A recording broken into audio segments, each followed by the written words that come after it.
Здравейте, аз съм Емил Димитров от Freerun България. В този туториал ще ви разясня как да научите Tall Hang Monkey. Това е low трик, като за начало трябва да можете Handstand to Monkey. Не е задължително, обаче е сходно.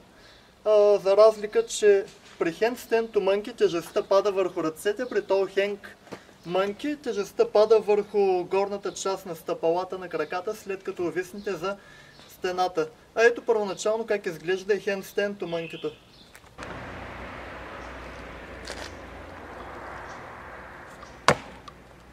След като сте освоили Handstand to Monkey, на втори етап трябва да започнете да тренирате закачването на стената, като гледате стената да е съразмерна с вашия ръст, както тази стена е съразмерна с моя ръст. А ето и как трябва да стане. Ето как трябва да стане елемента с закачването за стената първоначално. Заставате с гръб към стената и започвате да се изкачвате с краката нагоре, така че краката ви да могат да се захванат за горния ръб.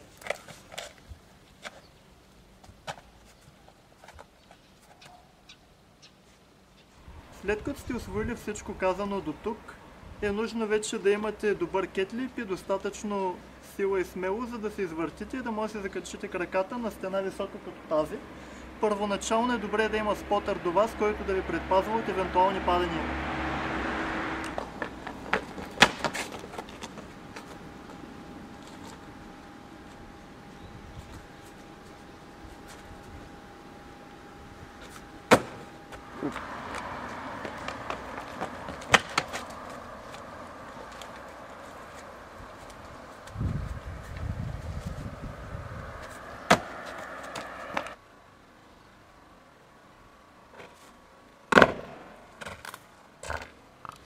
Както видяхте от кадъра с движението, е нужно да направите основния тласък от ръцете, когато сте с главата надолу, иначе в противен случай рискувате да се забиете по глава.